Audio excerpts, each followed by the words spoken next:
plus simplement pour bien comprendre pourquoi j'en suis arrivée là et pourquoi toutes ces techniques. Parce que toutes ces techniques sont en cohérence les unes avec les autres.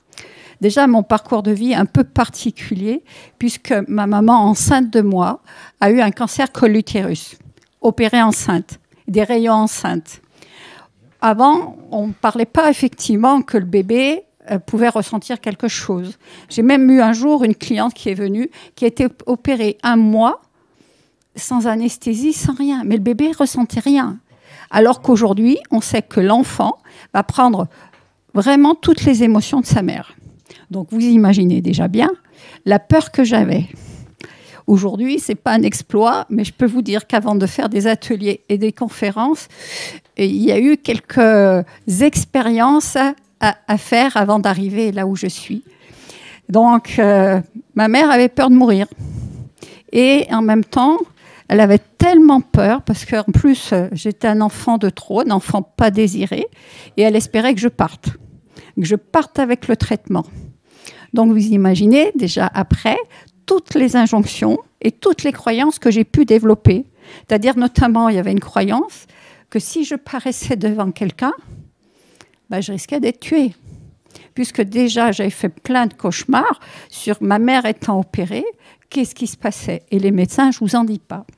Donc, il y a eu tout un parcours, effectivement. Et puis, quand vous êtes enfant de trop, comme souvent je le répète quand j'accompagne, quand vous avez été maltraité toute votre enfance, quelles conditions il faut que je mette en place pour avoir le droit de vivre, pour avoir le droit d'exister? Donc, après un parcours de pathologie, effectivement, puisqu'il y a quelques années de ça, je ne marchais plus et je dormais qu'une machine. Et puis, donc j'ai été d'abord secrétaire polyvalente, secrétaire direction, directeur d'entreprise. Et à un moment donné, je crois que j'écoutais plus du tout les signes. Et les signes, c'était tu comprends pas?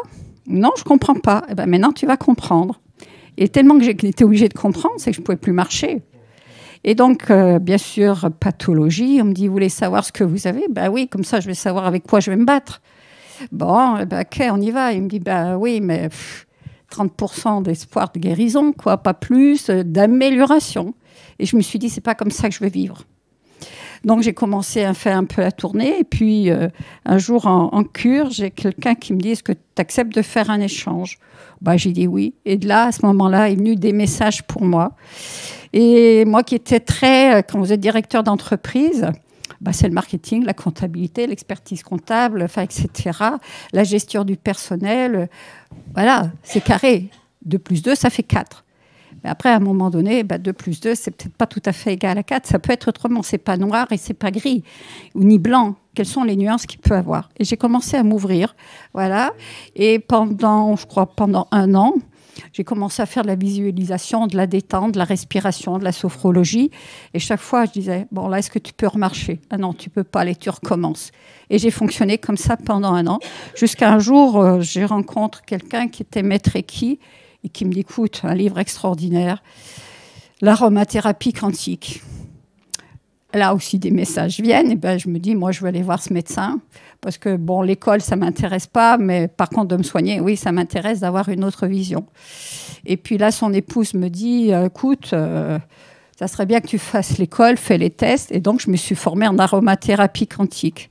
L'aromathérapie quantique, alors souvent, on va utiliser le quantique pour plein de choses. Qu'est-ce que c'est? C'est vraiment prendre la personne dans sa globalité, dans son histoire. Je vous donne un exemple. Un jour, j'ai une sage-femme qui vient, qui est complètement allergique au latex. Et la veille, elles avaient joué avec des gants en latex. Elles faisaient des bombes d'eau pour se détendre. Et bon, j'ai pas pris une huile anti-allergique. J'ai pris une huile qui s'appelle sapin baumier. Sapin baumier, c'est l'arthrose. Mais aussi, c'est les bleus à l'âme. En 5 minutes. Même moi, j'avais jamais vu ça. Et donc, elle n'éternuait plus. Et vraiment, c'était son huile. Alors, c'est vrai que derrière son métier de sage-femme, il y a toute une histoire qui va expliquer pourquoi les bleus à l'âme. Voilà. Et puis après, m'être formée en aromathérapie, je me suis dit, ouais, les gens ils viennent pour des huiles essentielles, mais ça ne suffit pas, des petits conseils, etc. Je me suis formée en réflexologie, médecine chinoise. Et puis après, comme chaque fois, mais quand même, mes formations prennent 2 ans, j'ai dit, ça serait bien de travailler sur les émotions. Et c'est ce que aujourd'hui je vais vous parler, donc de l'EFT. Et puis, comme dans ma vie, il me restait encore quand même des petits cailloux, ou même des gros cailloux, parfois des rochers, et ben, j'ai continué à travailler en psychogénéalogie, que malgré toute cette histoire, tout ce que j'avais fait sur moi, de quoi j'héritais. Qu'est-ce qui faisait que je n'y arrivais pas? Qu'est-ce qui faisait que je rencontrais toujours les mêmes difficultés?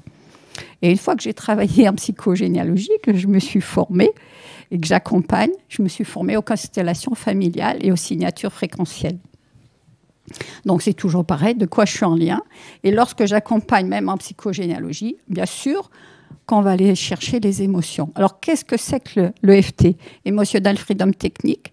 C'est une technique de libération des émotions qui est née issue, vous connaissez tous l'acupuncture, les aiguilles.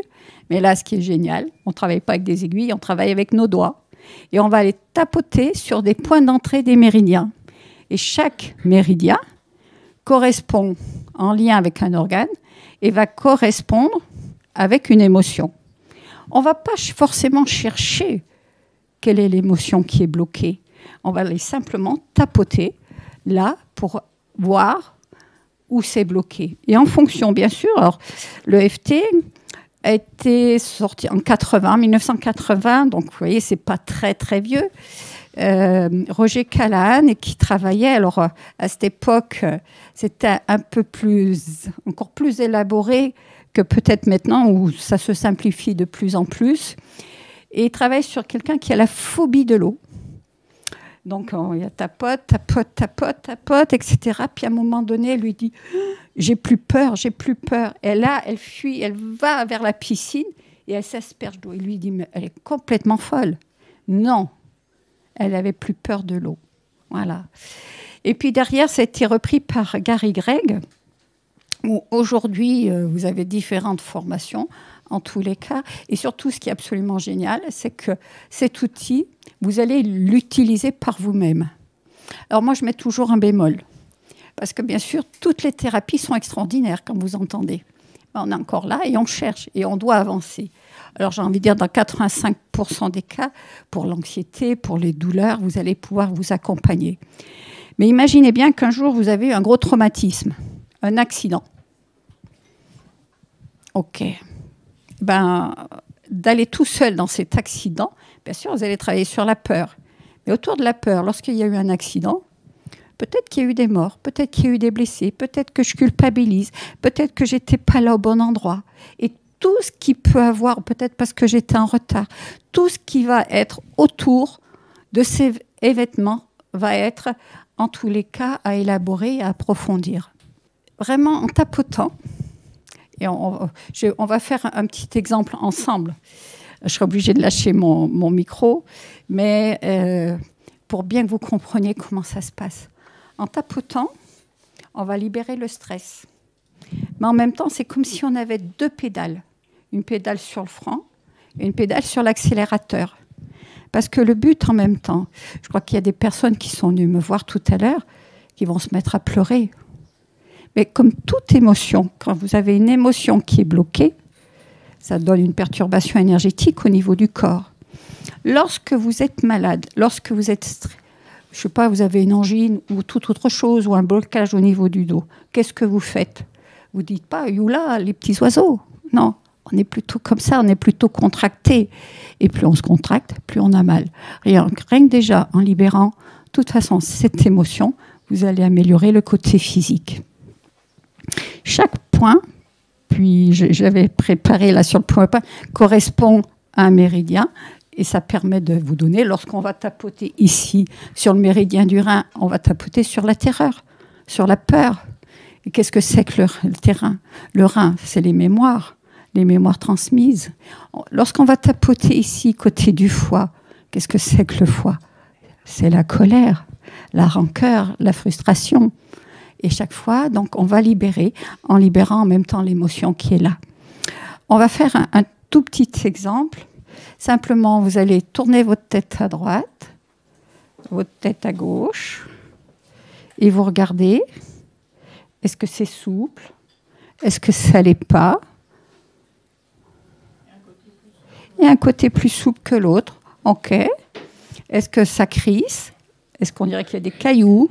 Est-ce qu'on dirait qu'il y a du sable? Voilà, du sable. Et vous allez simplement mesurer l'intensité entre 0 et 10. Ça bloque à combien?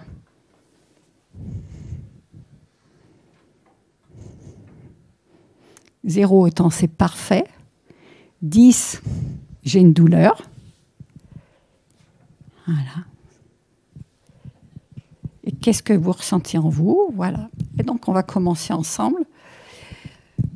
Ici, c'est ce qu'on appelle le point karaté.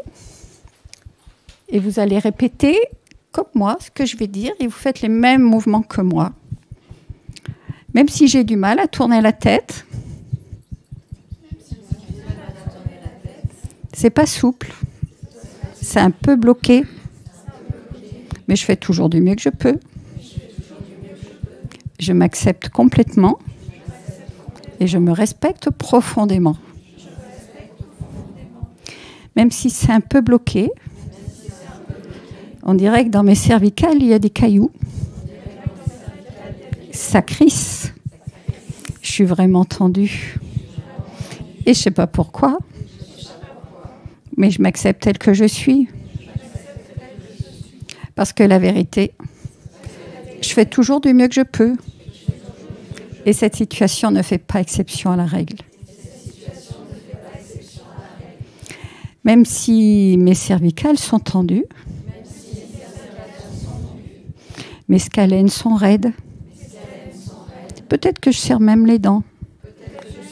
La nuit, parce que je suis tellement tendue. Je m'ouvre à toute amélioration possible. Surtout la vérité, je fais toujours du mieux que je peux. Et je m'accepte complètement telle que je suis dans cette situation.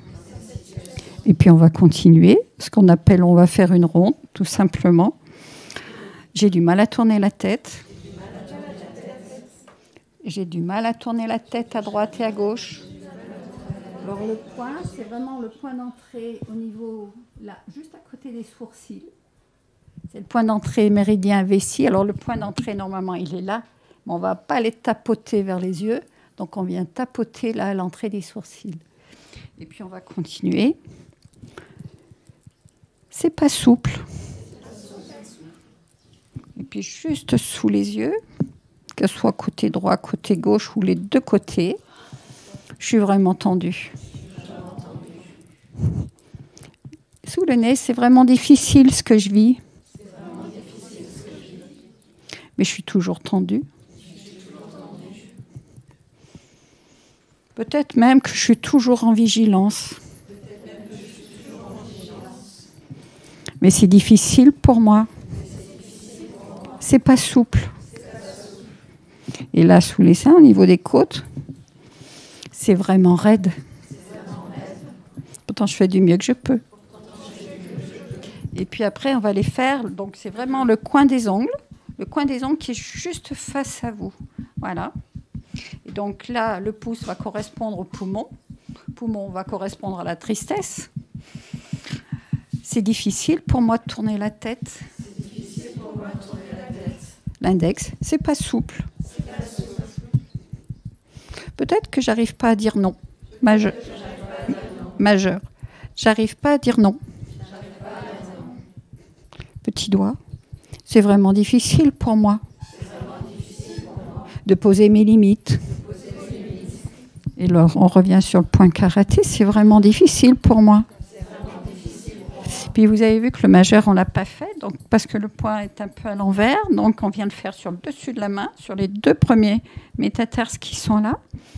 Je respire, je souffle et je lâche. Et puis maintenant, vous le lâchez les mains. Simplement, ce que vous faites, vous tournez la tête à droite et à gauche. Et vous regardez ce qui s'est amélioré. Est-ce qu'il y a des choses qui ont changé, amélioré? Vous allez plus loin? Oui. Plus loin. Ça craque moins? OK. Donc, vous voyez, donc, La ronde, cette ronde-là, on va la faire régulièrement, mais on a là fait une petite démonstration.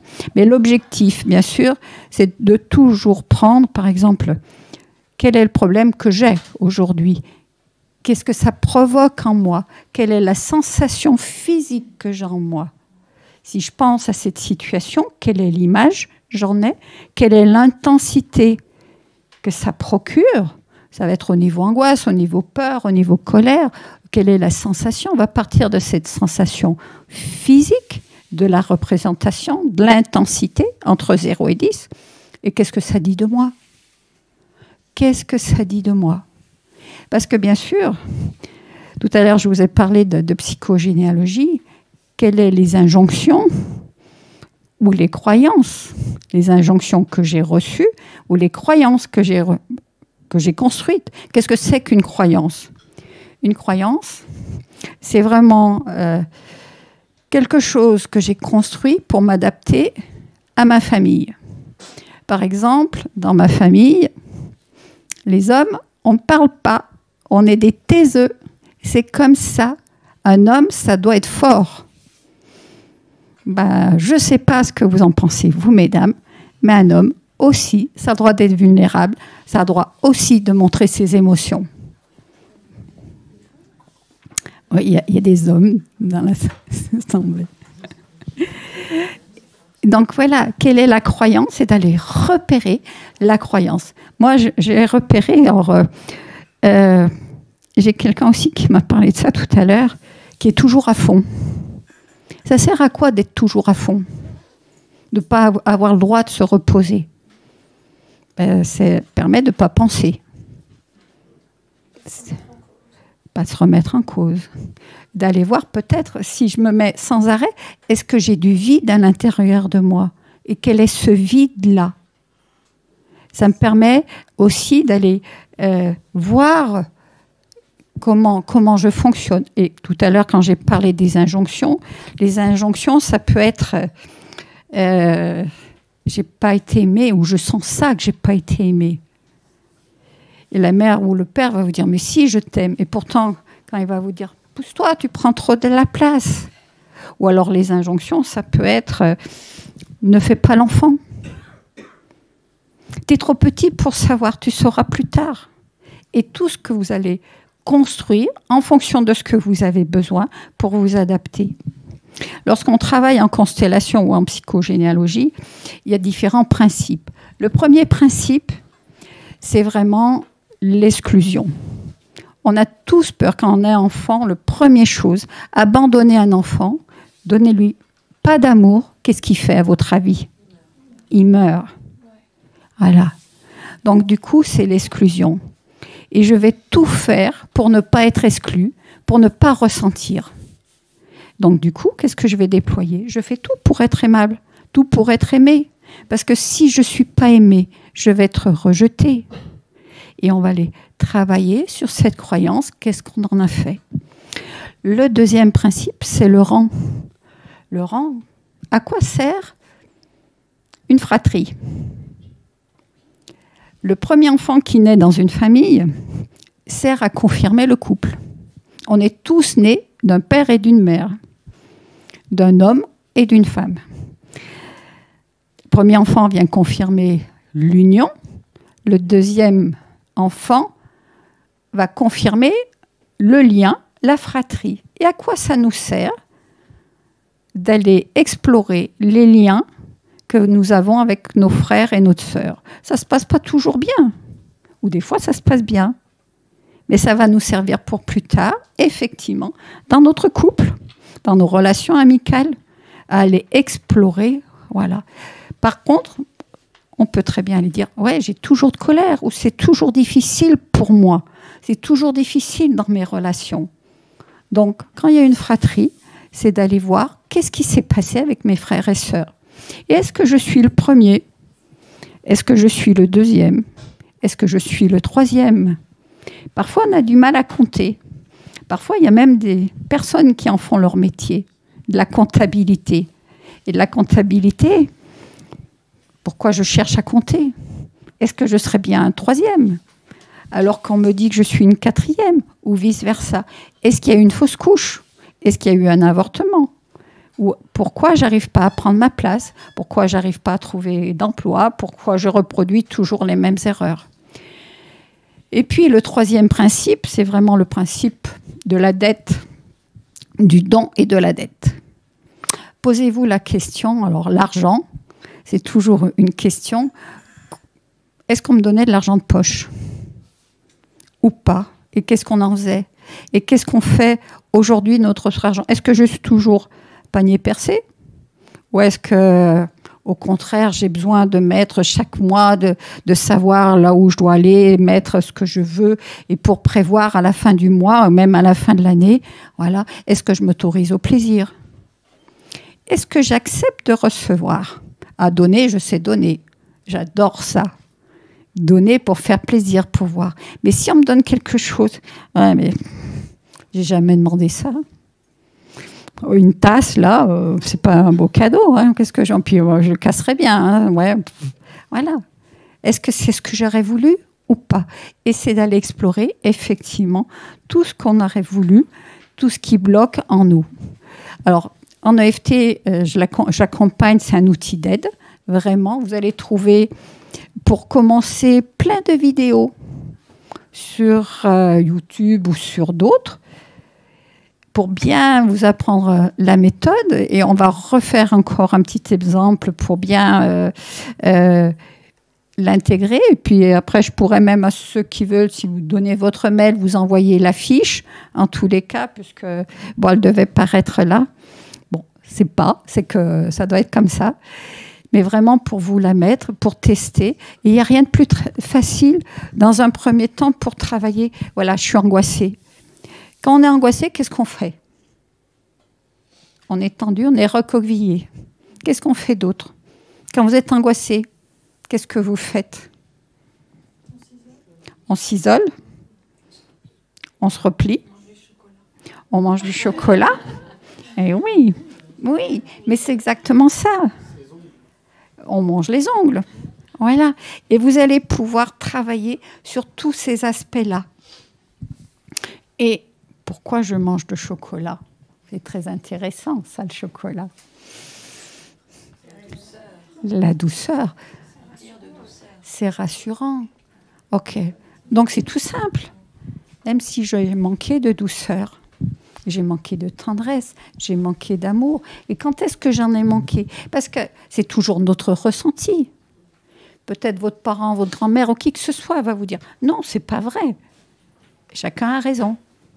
Mais c'est justement quand un enfant va vous dire j'ai une de mes petites filles qui me disait ah ouais, c'est Mélissande, la plus petite, c'est toujours elle la préférée. Oui, c'est son ressenti. Et c'est d'accueillir ça, son ressenti. Parce que si je l'accueille pas, je l'enferme et je lui rends encore la douleur encore plus difficile. En EFT, je me rappelle on peut parler de réussite. Hein. J'ai ma fille qui a la petite, à ce moment-là, elle devait avoir 5-6 ans. Ma fille était là, chez moi. Et puis, ma fille va prendre sa douche. Et elle me dit, non, mais elle ne va pas dormir comme ça. Tu lui laisses bien la lumière et puis tu lui dis bien que je reviens. J'ose pas dire à ma fille, oh, tu me laisses, hein, ouais, tu lâches ta fille, je vois pas pourquoi elle dormirait pas. Puis alors je regarde Marion, puis je lui dis, écoute, on va faire quelque chose ensemble. Et puis je commence en disant, même si j'ai envie que la journée continue, j'ai envie de jouer, j'ai pas envie de dormir. Même si j'ai encore envie de jouer, je voudrais trop que ça dure, parce que c'est trop bien cette journée. Ça a duré même pas 3 minutes. Au bout d'un moment, elle m'a dit, j'ai envie de dormir. Hop. Et quand ma fille, elle m'est revenue, elle dit, elle est où la lumière? Ben, elle dort. Voilà. Et elle a dormi toute la nuit, quoi. Et c'est toujours, effectivement, nos projections, nos angoisses qui sont là et qui nous empêchent, en tous les cas, d'ouvrir, de s'ouvrir à plus d'amour, en tous les cas. Je crois que la première des choses, souvent, vous avez remarqué dans les séances que j'ai faites tout à l'heure, il y a une phrase qui se dit « je m'aime ». Et c'est toujours très difficile à dire « je m'aime ». Et je crois que lorsqu'on arrive à dire « je m'aime pour tout ce que je suis, pour tous mes défauts, pour toutes mes qualités, pour tout le chemin que j'ai parcouru. Cet amour-là, je peux me respecter. Et en me respectant, les autres me respectent aussi. Parce que souvent, on n'arrive pas à poser nos limites et notre non, et là où c'est difficile. Voilà. Alors après, par rapport à l'EFT, vous connaissez les différentes phases de stress. Hein. D'abord, il y a la phase 1 où on est angoissé, un peu le cœur qui bat. Donc vous allez faire, même si j'ai le cœur qui bat, même si j'ai chaud, voilà, et vous allez observer vraiment tout ce qui se passe pour vous, pour commencer vraiment à calmer. C'est votre système nerveux parasympathique. Voilà, tout simplement là, pour pouvoir après être plus à l'aise. Je ne sais pas, est-ce que vous auriez des exemples, des questions? N'hésitez pas, parce que là, après, je peux parler pendant des heures. N'hésitez pas si vous avez des questions à poser. Un exemple que vous voudriez qu'on aborde un petit peu? Une difficulté. Est-ce que parmi vous, il y en a déjà qui ont pratiqué l'EFT? Oui. Sur quoi? Si vous voulez en parler. Hein. Sur moi, avec les patients. D'accord, ok. Et vous, sur quoi vous avez remarqué que ça marche plus facilement pour vous? Sur moi, c'est difficile, parce qu'effectivement, comme vous le disiez, on tourne un peu en rond. Donc, oui. J'arrive à détendre les petites tensions du quotidien, mais ouais. Les obstacles, je ne les traverse pas toute seule. Oui. Sinon, je l'aurais déjà fait. Oui. Alors, c'est intéressant ce que vous dites. Pourquoi on n'y arrive pas tout seul? Parce qu'on a un mental et on a un ego. Et à quoi il nous sert, ce mental et cet ego? Eh bien, à nous protéger. Donc, le remercier pour déjà le calmer. Et rien que déjà d'agir sur son système parasympathique, c'est déjà calmer ça. Parce qu'effectivement, tu as tellement souffert, tu ne vas pas y retourner. Parce qu'entre l'inconscient, le ne ou le ne pas, il ne fait pas la différence. Donc, on ne va pas y aller. C'est pour ça que je précise bien, c'est vraiment, à ce moment-là, c'est important d'être accompagné. Une fois que vous avez déjà bien, de toute façon, commencé à travailler avec la méthode, vous allez vraiment pouvoir commencer aussi, comme disait madame, à détendre. Voilà. Et après, effectivement, il y a besoin d'aller plus loin. Voilà. Il y aurait un sujet que vous voudriez qu'on aborde? Oui. L'annonce d'une maladie grave. À annoncer à quelqu'un ou qu'on vous a annoncé? Qu'on vous a annoncé. Oui. Ben, ça va être de travailler d'abord sur ici, dans mon corps. Quand je vois, quand on m'annonce, est-ce que vous avez l'image? Voilà. Qu'est-ce que vous avez ressenti? Et qu'est-ce que vous ressentez encore? Alors souvent, d'abord, ça va être la sidération. Je ne sais pas si vous en êtes d'accord avec moi. Voilà. Donc la sidération, qu'est-ce que ça fait? Je suis tétanisée. Est-ce que j'ai froid? Est-ce que j'ai chaud? Est-ce que j'ai envie de pleurer? Est-ce que j'ai envie d'hurler? Des fois, ça paraît vraiment simple. Et on oublie comment ça peut être simple. Parce qu'on ne nous a pas habitués. Je crois, à l'école, je crois que ça serait quelque chose qu'il faudrait vraiment faire. C'est nous apprendre à nous écouter. Alors, de plus en plus, ça vient, puisqu'on va trouver de la méditation, de la sophrologie pour nos petits bonhommes et petites bonnes femmes.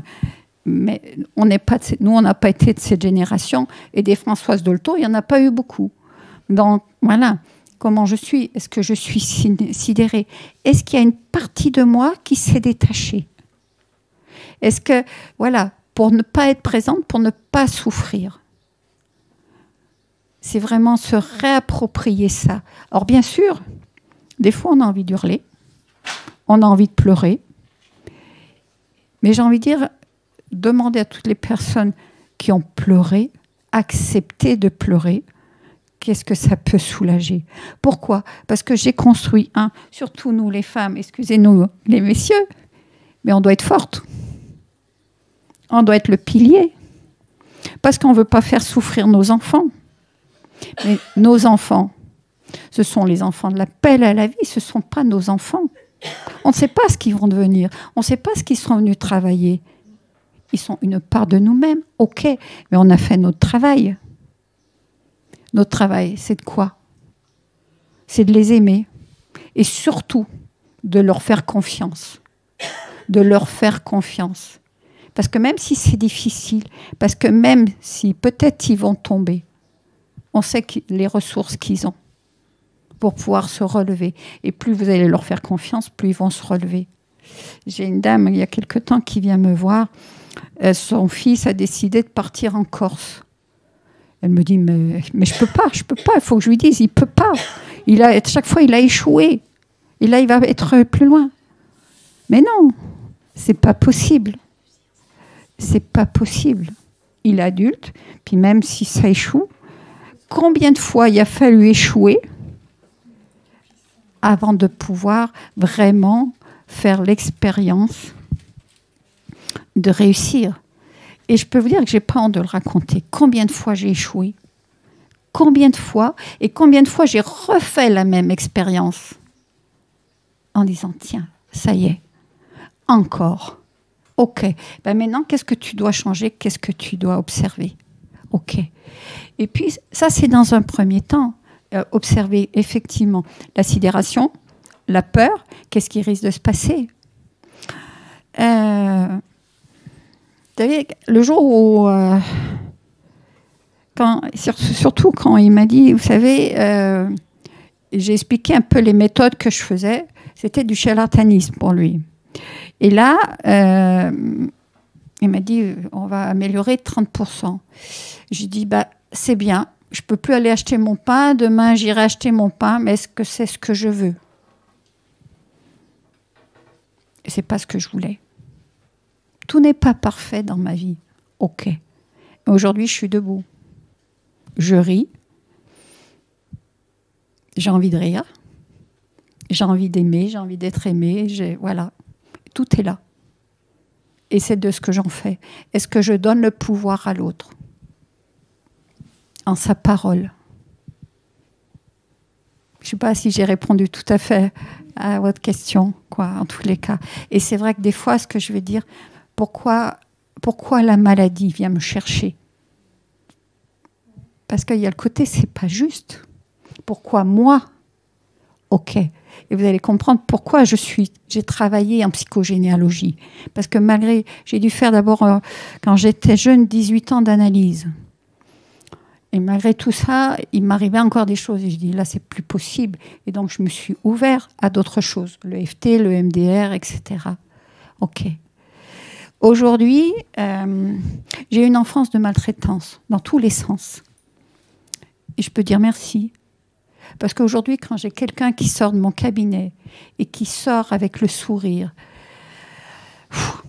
et qui me dit, mais comment vous savez? C'est comme ça. J'ai choisi d'en faire ce que je pouvais en faire.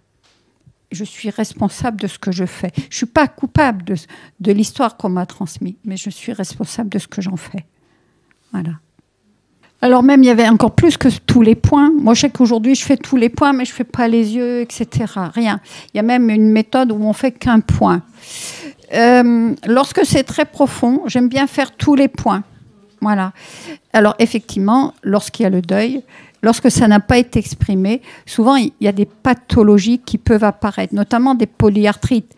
C'est comme si l'élastique, en tous les cas, était trop tendu ou pas assez tendu. Qu'est-ce que j'aurais besoin de retenir?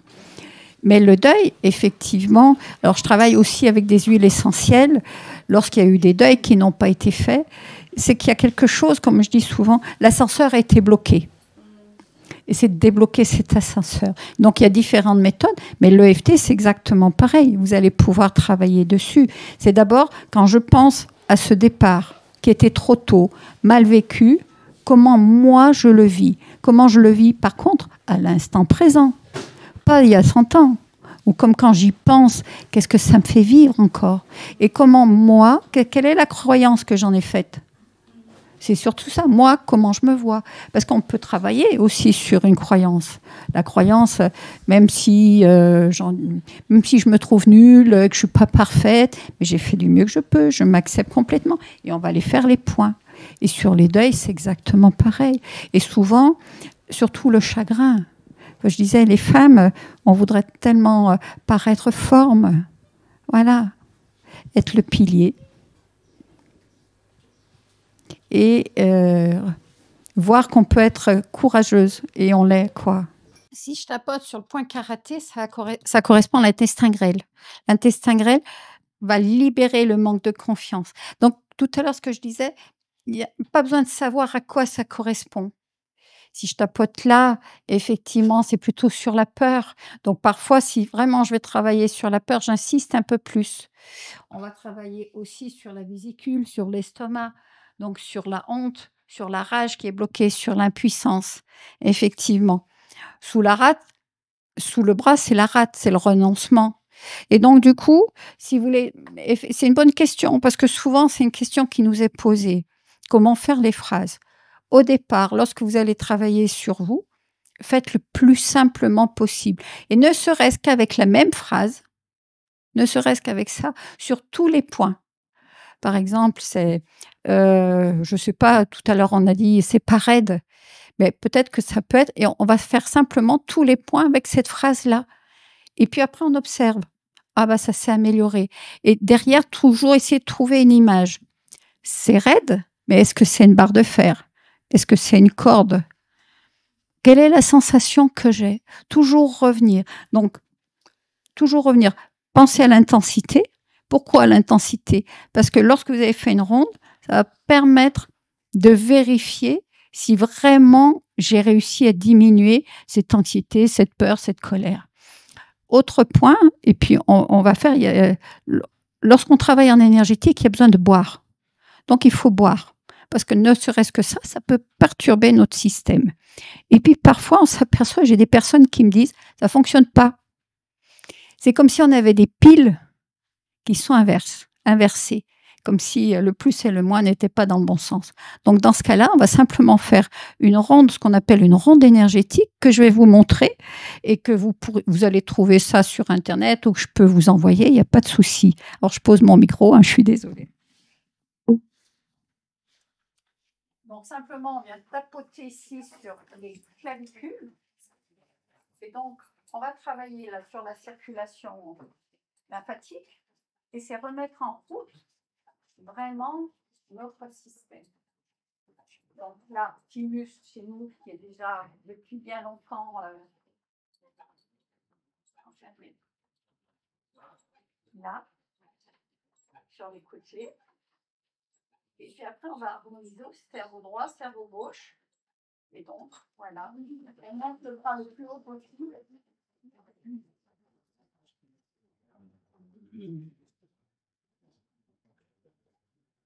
Et parfois, on s'aperçoit qu'il y a des personnes qui ont du mal à le faire.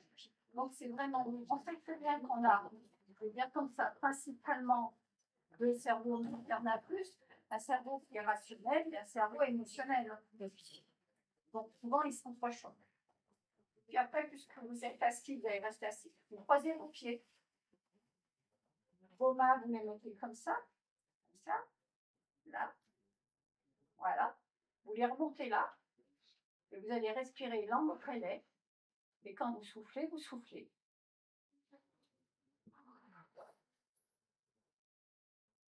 Vous allez faire 3 fois.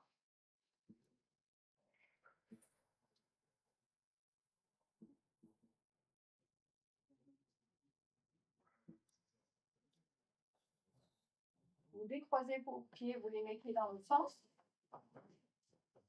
Et vous faites pareil pour vos mains, dans l'autre sens. Et vous remontez les mains. Langue au palais.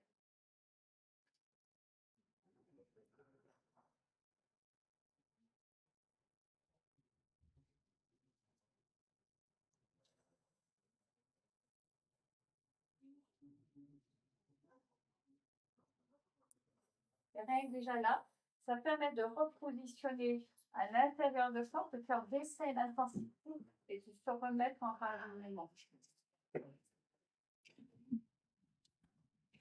Ça baille, oui. Oui. Ben, c'est-à-dire, oui, tous ces exercices comme là, alors après, on peut faire d'autres points, effectivement, sont aussi, des fois aussi, je vais pratiquer la cohérence cardiaque.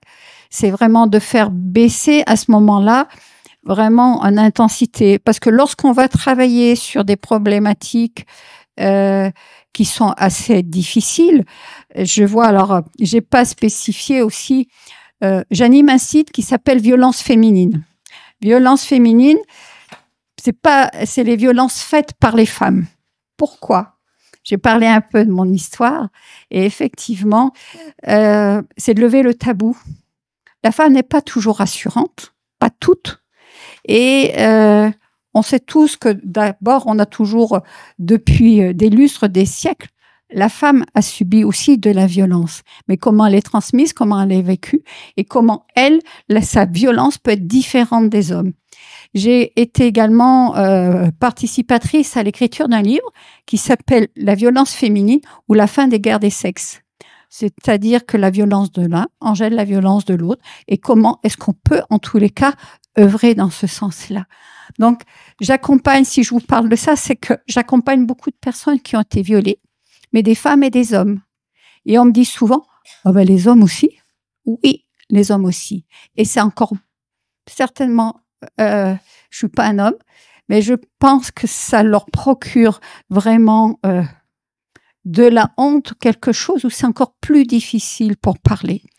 Et un enfant, un homme, un garçon qui a dormi avec sa mère jusqu'à l'âge de 10 ans, pour que sa mère n'ait plus de relation avec son mari, eh ben, je vous laisse imaginer ce que ça peut faire. Parce que cet homme-là n'arrive plus à avoir de relation avec une femme. Voilà. Et donc, je travaille sur tout ça. Et en EFT, lorsqu'on travaille, à mon sens, sur l'inceste, sur le viol, sur toutes les violences, vraiment les violences psychologiques, sexuelles ou physiques, effectivement, c'est important d'être accompagné parce que c'est vraiment très difficile. C'est très difficile d'aller dans le ressenti. Parfois, il est plus facile de prendre un cachet que d'avoir mal. Parce qu'effectivement, la douleur, des fois, on a l'impression qu'on va partir dans la folie. Voilà. N'hésitez pas, est-ce qu'il y aurait des questions? Merci. Oui. Eh bien, écoutez, je vous remercie. Si vous avez besoin, vous avez mon adresse mail et puis je vous enverrai l'affiche. D'accord. Ben, je vais vous en donner une. Voilà. Je vous remercie beaucoup.